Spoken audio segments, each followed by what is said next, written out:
of the year, probably because she was hurt and probably because she was last year's Time Magazine Athlete of the Year.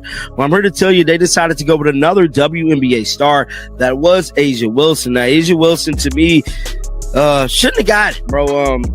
She got help from the WNBA referees throughout the whole entire season. Everybody act like they forget that. I mean, they hella cheated against the Fever. The news hit the sports world like a seismic shockwave, rippling far beyond the traditional confines of the WNBA's passionate but niche audience. In an unprecedented move that laid bare a festering internal conflict, the league office announced the suspension of its brightest star, its undeniable ratings magnet, the rookie who had become a household name, Caitlin Clark. The reason? A heated exchange with the league's reigning face, the decorated veteran and 2024 Time Magazine Athlete of the Year, A'ja Wilson. The official statement was sterile, citing conduct detrimental to the organization, but the subtext was a roaring inferno of rivalry, resentment, and a fundamental clash over the soul, history, and future of women's professional basketball. This was not a simple locker room spat. This was the violent eruption of a fault line that had been grinding beneath the surface for over a year. It was a culmination of whispered grievances in hotel corridors, pointed comments in press conferences, divisive magazine covers, and a tangible, data-driven shift in the league's economic reality that not everyone was willing to celebrate. The suspension of Caitlin Clark was not an isolated disciplinary action. It was the detonation of a bomb built from equal parts pride, pain, perception, and undeniable, inconvenient truth. The WNBA just dropped a bombshell that nobody saw coming. Those words, echoing across sports talk shows and social media platforms, captured the universal disbelief. Caitlin Clark, the NCAA's all-time scoring leader whose transition to the Indiana Fever was tracked with a fervor usually reserved for royal weddings, was being sidelined not by the knee injury that had plagued her 2024 season, but by drama. Of the growth of the WNBA, pretty much saying that they was going on an upward trajectory before Caitlin Clark got there. Now, here's my answer to it all. I've been following this thing for the last 2.5 years, almost 3 years, and the WNBA died when Caitlin Clark's genre took a hit this past season. Caitlin Clark only playing 13 games ultimately killed the WNBA viewership. Look at everybody's numbers. The numbers don't lie. Had Caitlin Clark balled out and had a spectacular season. The reports that trickled out painted a scene of intense confrontation. It happened behind the closed doors of a routine league meeting, a space meant for unity and logistics, which instead became an arena for a deeply personal and professional showdown. According to sources, Wilson confronted Clark directly, forcefully. The core of her argument, born from months of simmering frustration, was about credit, recognition, and narrative. Wilson, a player with multiple MVP awards, a championship, and an Olympic gold medal, expressed a profound fatigue at being overlooked in the media's sweeping narrative of the WNBA's savior. She was tired, she reportedly stated, of Clark receiving all the praise for saving a league that was already on the rise. This was the spark. Clark, known for a competitive fire that matches her deep-range shooting, did not back down. She fired back, defending her impact not with sentiment but with the cold, hard metrics she knew were on her side. Viewership numbers, sold-out arenas, merchandise revenue, and the seismic new media rights deals. The argument, witnesses said, escalated rapidly, shedding professionalism and venturing into dangerously personal territory. Topics of race, recognition, and respect were laid bare, lines were crossed. The tension reached a fever pitch when Wilson, perhaps aiming for the jugular, referenced Clark's injury-ravaged season, suggesting the league might actually be better off without all the drama Clark's arrival had ostensibly brought. That comment, sources close to Clark indicated, was the breaking point. It sent the meeting into chaos, with other players allegedly drawn in, forced to choose sides in a conflict that split the league along invisible but deeply felt lines: veteran versus phenom, established order versus disruptive force. The league, faced with a very public, very messy internal war, felt it had no choice. The suspension was their attempt to douse the flames. Be the same Caitlin Clark we remember her to be at Iowa. Now, there was pictures going around yesterday, which we reported on, of Caitlin Clark losing a bunch of weight. Caitlin Clark looking like the old Caitlin Clark she was at Iowa. She lost all the muscle. It's all gone. I believe the muscle could have contributed to Caitlin Clark getting hurt this year. But that's neither here or there. I don't want to keep beating a dead But drum. in doing so, they poured gasoline on a cultural fire that was already burning out of control. To understand the explosive nature of that meeting, one must rewind to December 2024. The occasion was a celebratory one for the WNBA. Aja Wilson, the dominant force of the Las Vegas Aces, was gracing the cover of Time magazine as their Athlete of the Year. It was a landmark moment, a recognition of her incredible individual achievements, 3 MVP awards, a Defensive Player of the Year, an Olympic gold medal, and a symbolic victory for the league she represented. On the surface, it was a triumph. But buried within the laudatory profile was a paragraph that acted like a lit fuse on a powder keg. In discussing the league's growth, Wilson made a claim that would reverberate for months. She asserted that Caitlin Clark was responsible for only 5% of the WNBA's growth, 5%, a deliberately minuscule figure. She bolstered this by stating the league was already on a strong upward trajectory before Clark's arrival, implying that the rookie's transformative impact was a media fabrication, a narrative overblown by sports networks and newspapers chasing a white, Midwestern phenom story. The article further framed Wilson's mission as a protective one. "Let's not lose the recipe," she was quoted as saying. "Let's not lose the history. It was erased for a minute, and I don't like that tons of women have been through this." In this framing, Clark's arrival and the accompanying media frenzy weren't a culmination of decades of work by pioneers, they were an erasure.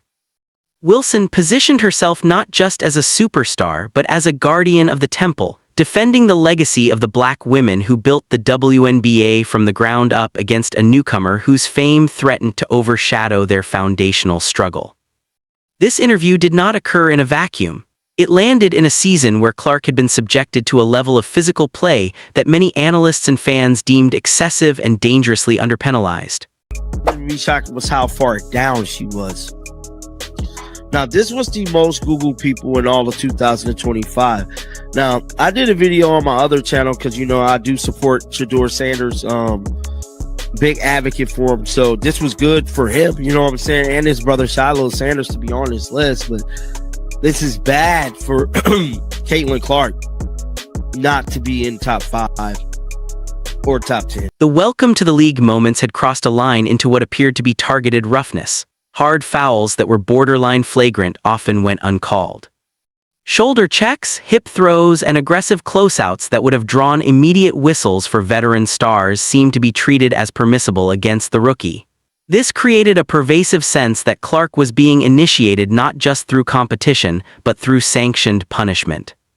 Wilson's Time comments, therefore, were interpreted by Clark's massive fanbase and many neutral observers not as a mere difference of opinion on statistics, but as a verbal extension of that on-court physicality, a legitimization of the resentment she faced.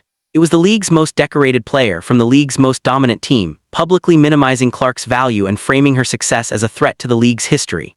The stage was set. The numbers were 5% versus 48%. Wilson's 5% claim immediately launched a war of analytics.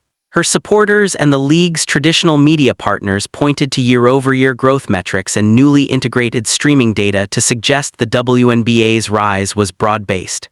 But a deeper dive into the raw game-by-game viewership numbers told a starkly different story, one of Clark's undeniable gravitational pull.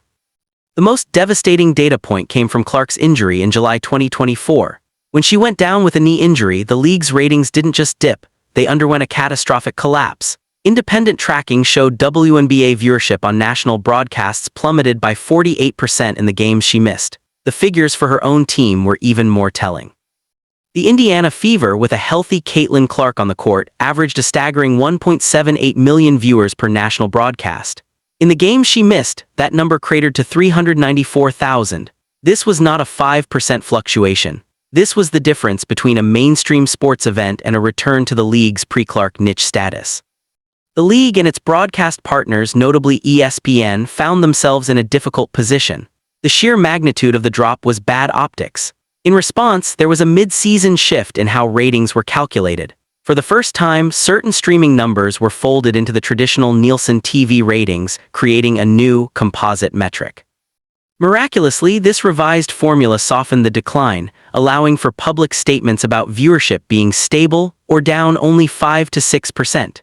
To critics, this was statistical manipulation, changing the goalposts to hide the glaring reality that the league's newfound popularity was inextricably tied to one player's presence. The financial argument was even more compelling. During Clark's rookie season, the WNBA negotiated a landmark new media rights deal, $2.2 billion over 11 years, averaging $200 million per year. This represented a 233% increase from the previous $60 million annual deal. When media executives at Disney, ESPN, ABC, NBC, and Amazon justified this astronomical investment to their shareholders, they didn't cite a generational organic growth curve 28 years in the making. They pointed to the spikes in ratings, the sold-out road games, and the viral moments directly attributable to Caitlin Clark. The checks were written because of the audience she demonstrably delivered. Furthermore, the 5% narrative willfully ignored the trickle-up economics that benefited every player, including A'ja Wilson. League-wide merchandise sales skyrocketed, with jerseys for veteran stars seeing significant bumps as new fans explored the roster. Ticket prices and demand soared for every team, not just Indiana. Wilson's own social media following grew by over 40% during Clark's rookie year. Her endorsement portfolio expanded as brands, drawn by the league's heightened profile, sought partnerships with its established champions. The Las Vegas Aces playoff games, while featuring the league's best team, drew ratings magnitudes higher than their previous championship runs, fueled by the millions of new, casual fans Clark had drawn into the WNBA ecosystem. Wilson's claim, then, was not just a minor statistical dispute. It was a profound denial of economic cause and effect. She was, as one commentator put it, dining at a table provided by Clark's newfound audience while publicly complaining about the menu. The injury and the insult. The physical toll on Clark throughout her rookie season was evident. The hard fouls accumulated. The lack of protective whistles meant she absorbed contact that other stars were shielded from.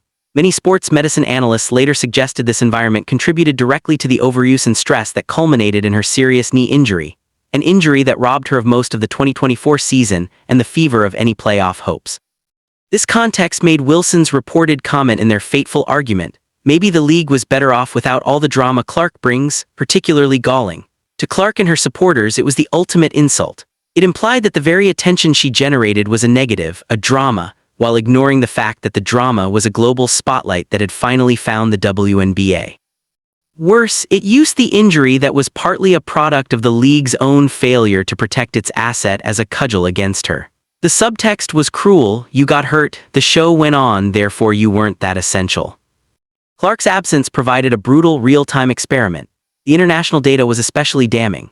With Clark playing, international WNBA League Pass subscriptions had jumped 63%. Merchandise sales overseas spiked 89%. When she left the court, those gains evaporated, with international engagement dropping by over 56%.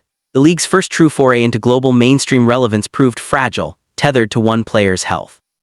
All these threads, the Time magazine's slight, the disputed numbers, the physical trials, the underlying cultural tensions, converged in that league meeting. What might have been a tense but professional disagreement shattered when it moved from abstract growth percentages to personal territory. When Wilson invoked the injury, the conversation ceased to be about the WNBA's business. It became personal. Clark's retort, by all accounts, was fierce. She was defending not just her contribution but her resilience. She had taken the hits, literal and figurative, she had drawn the eyes, and she had the data to prove her worth. The argument exposed the raw nerve at the center of the conflict, a struggle for legacy. For Wilson and many veterans, legacy was built on years of grinding in relative obscurity, fighting for respect, building a league brick by brick. For Clark, legacy was about explosive growth, proof of concept, and demonstrating the commercial potential that those pioneers had always believed was possible. The WNBA's decision to suspend Clark was historic. Never before had a player been suspended for a verbal altercation at a league meeting. The conduct detrimental clause was a nuclear option. In choosing it, the league sent a clear, if messy, message: this discord, now public, was its greatest threat. However, the suspension also risked validating a perception that the league was punishing its golden goose for defending herself, while the player who arguably instigated the confrontation by publicly diminishing a colleague's value for months faced no equivalent sanction. It felt to many like punishing the symptom instead of treating the disease. The Clark-Wilson saga forces an uncomfortable reckoning with the WNBA's history and its future.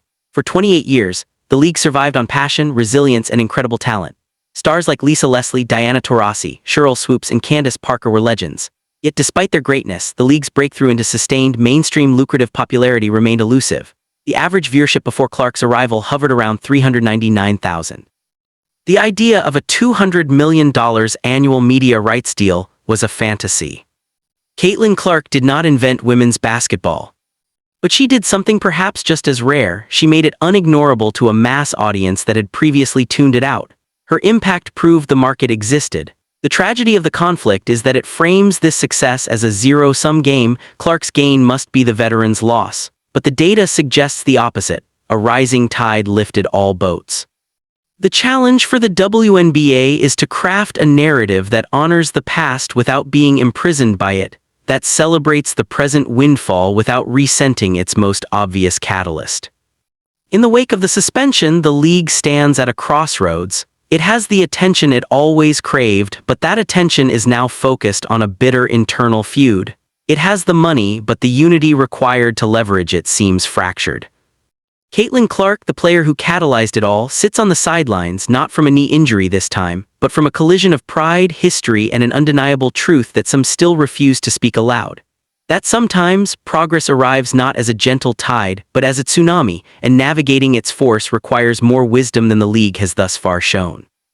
The story is no longer just about basketball. It's about legacy, credit economics, and the painful, complicated process of passing the torch when the new flame burns brighter than anyone, perhaps even its bearer, ever imagined. The suspension of Caitlin Clark isn't the end of the story. It's the explosive beginning of a new, uncertain, and deeply contentious chapter in the WNBA's long fight for respect. And the whole world is now watching.